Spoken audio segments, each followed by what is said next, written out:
Hello friends, standard 9th में poem number 17 Tulsidas के पद। तुलसीदास बहुत ही जाने माने व्यक्ति है, फेमस है। आप नाम से ही जान जाओगे कि तुलसीदास कौन है। सबसे पहले तुलसीदास के पद के बारे में देखें तो तुलसीदास राम के भक्त थे। किस प्रकार उन्होंने अपनी अनन्य भक्ति बताई है, इसमें दो पद दिए गए हैं। पहला वो पद है और दूसरा वो पद है कि राम की अलग अलग जो कंपैरिजन की है उसके द्वारा वो कौन है और राम क्या है इसके बारे में बताया गया है। अब हम तुलसीदास के बारे में थोड़ा बहुत परिचय प्राप्त कर ले, उसके बाद उनके पदों के बारे में जानेंगे। जन्म सन 1532 ईस्वी, निधन सन 1623 ईस्वी। भक्त चूड़ामणि लोक नायक गोस्वामी तुलसीदास हिंदी के श्रेष्ठ कवि के रूप में ख्यात है। श्रेष्ठ कवि यानी कि सबसे पहले तुलसीदास का नाम लिया जाता है हिंदी भाषा को लेकर, और लोक नायक भी है, यानी कि लोग उन्हें बहुत पसंद करते हैं। आपका जन्म स्थान माना जाए तो राजपुर जिला बादा उत्तर प्रदेश में है, जो वहाँ के थे। आपके पिता का नाम आत्माराम दुबे तथा माता का नाम हुलसी था। हुलसी और तुलसी। बाल्यावस्था में आपको माता पिता का सुख प्राप्त नहीं हुआ। बाबा नरसिंहदास ने आपके पास रखा, यानी कि उन्होंने लालन पोषण करके तुलसीदास को बड़ा किया था। इन्हीं के साथ गोस्वामी ने वर्षों तक काशी, अयोध्या और चित्रकूट में रहकर वेद वेदांग, इतिहास, पुराण, दर्शन का गहन अध्ययन करने के बाद ज्ञान प्राप्त किया। बाबा नरसिंहदास ने ही राम नाम की दीक्षा दी थी, और क्योंकि वो बचपन से ही माता पिता के बिना ही रहे थे, इसलिए बचपन से ही उनके साथ रहने के कारण उनको उनके अनुसार उनका जीवन रहा और राम नाम की दीक्षा दी। आखिरी में वो राम भक्त बन गए। कहते हैं कि पत्नी रत्नावली की भर्त्सना के बाद आप राम भक्ति की ओर उन्मुख हो गए, यानी कि पत्नी नहीं रही उनके जीवन में। उनके बाद वो राम भक्ति में ज़्यादा लीन हो गए और बाद में तो राम का परम भक्त बन गए, यानी कि वो राम भक्त कहलाए। आपकी रचनाओं का संबंध प्रधान रूप से राम से है, यानी कि उनकी रचना अगर देखी जाए तो मूलतः राम से ही है। ब्रज और अवधी दोनों भाषाओं में आपने काव्य रचे हैं, यानी कि दो अलग अलग भाषाओं में उनकी रचना की है। अपने समय की प्रचलित प्रधान काव्य शैलियों में आपने राम साहित्य का सृजन किया है, और इस नाते तुलसी को अपने समय का प्रतिनिधि कवि भी कहा जाता है, यानी कि ये जो समय है उनके जन्म का और मृत्यु के बीच का, यानी कि उन्होंने जो नामना प्राप्त की है उसमें राम साहित्य में सृजन के लिए और सबसे आगे कवि में उनका नाम लिया जाता है। रामचरितमानस आपका श्रेष्ठ ग्रंथ है। आपको लाइफ टाइम के लिए याद रखना है कि रामचरितमानस की रचना किसने की है, और इसमें से क्वेश्चन भी पूछा जाता है। तो तुलसीदास ने।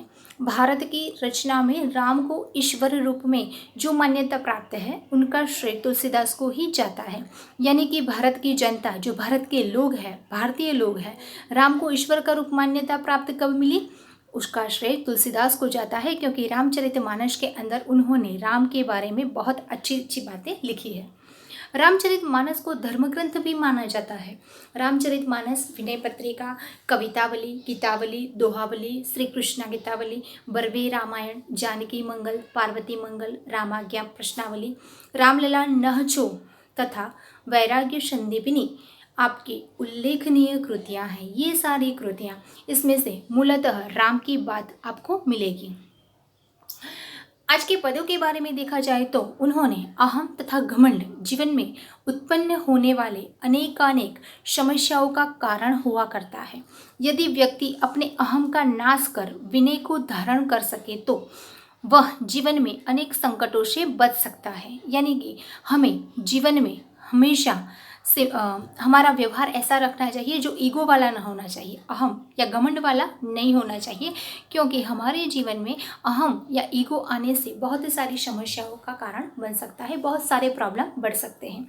यदि व्यक्ति अपने अहम का नाश कर विनय को धारण कर सके तो वह जीवन में अनेक संकटों से बच सकता है। विनय माने कि बहुत ही नम्रता वाला स्वभाव, नेचर।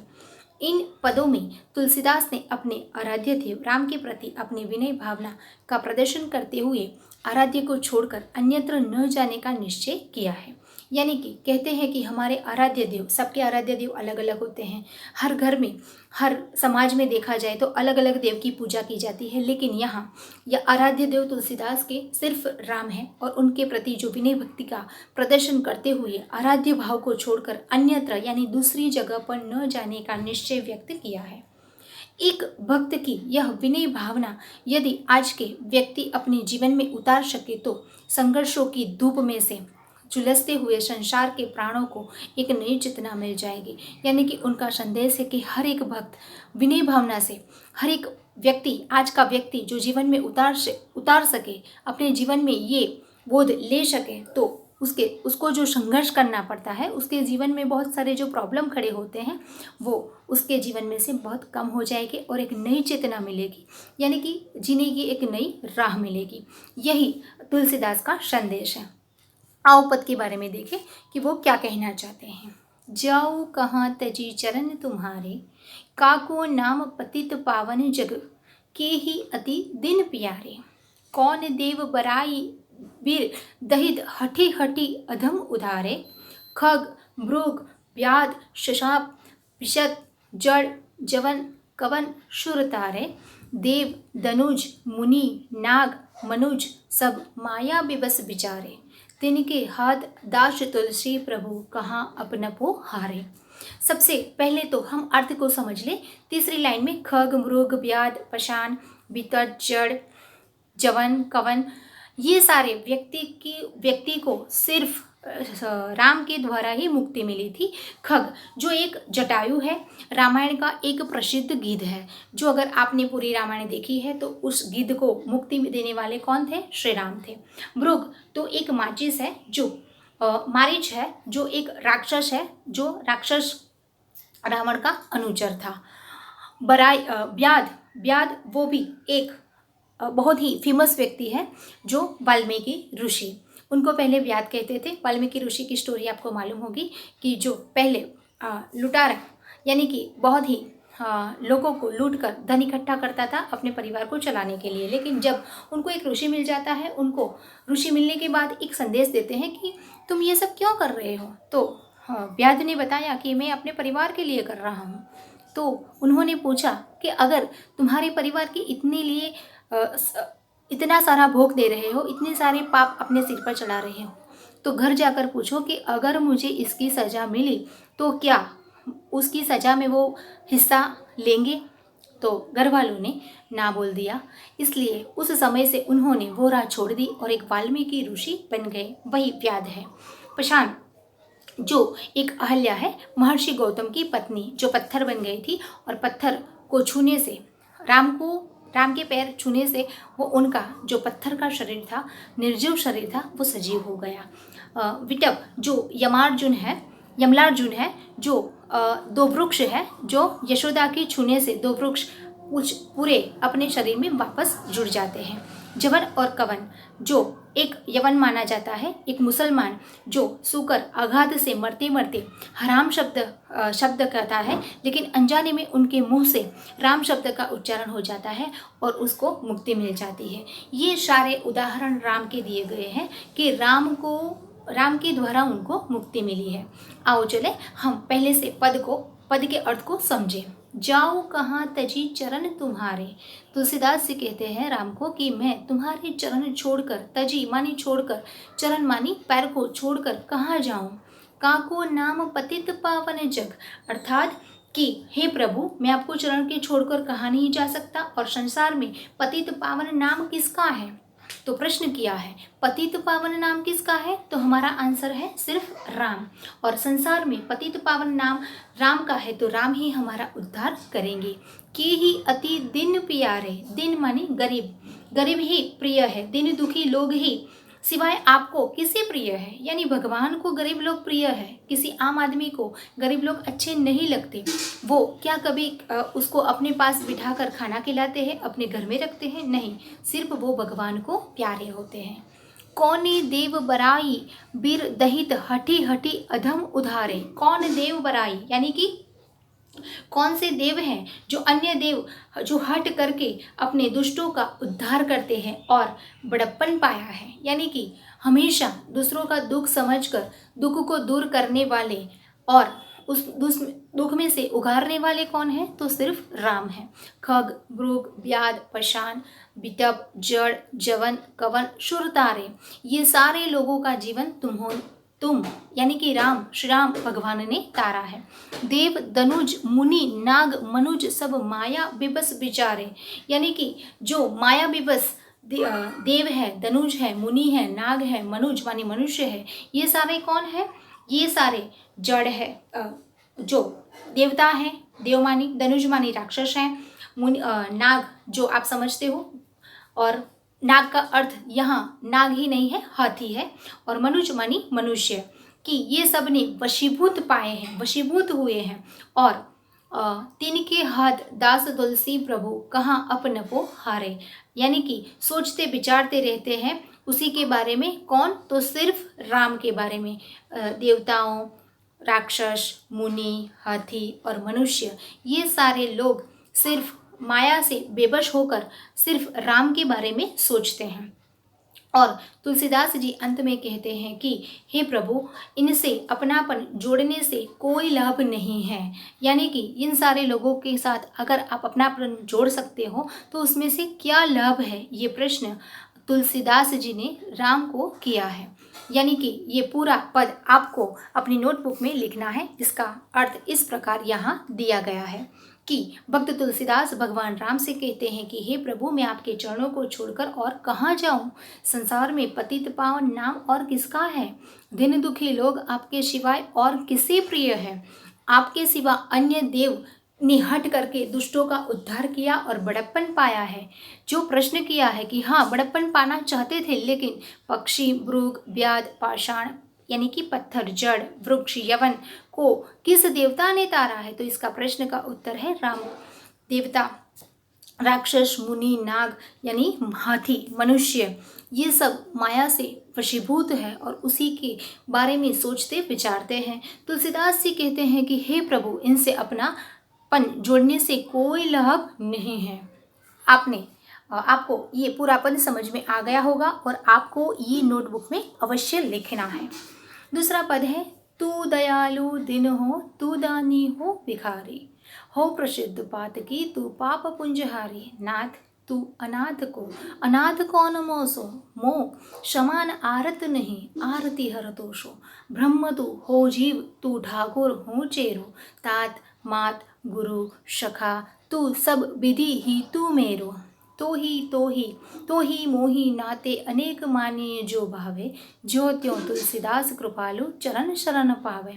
अर्थात तुलसीदास जी अलग अलग तरीके से अपने प्रिय ईश्वर को, भगवान को अपने साथ किस प्रकार कंपेयर करते हैं, इसका इस पद में बताया गया है। सबसे पहले है कि तू दयालु दिन हो, तू दानी हो भिखारी। तू दयालु यानी कि हे ईश्वर, आप दयालु हैं, अर्थात दीन मानी कि गरीब, मैं दीन हूँ, गरीब हूँ। तू दानी हो भिखारी, यानी कि तुम दान दो और मैं भिखारी हूँ, मैं भिखारी बन जाता हूँ, यानी कि मैं दया का पात्र हूँ।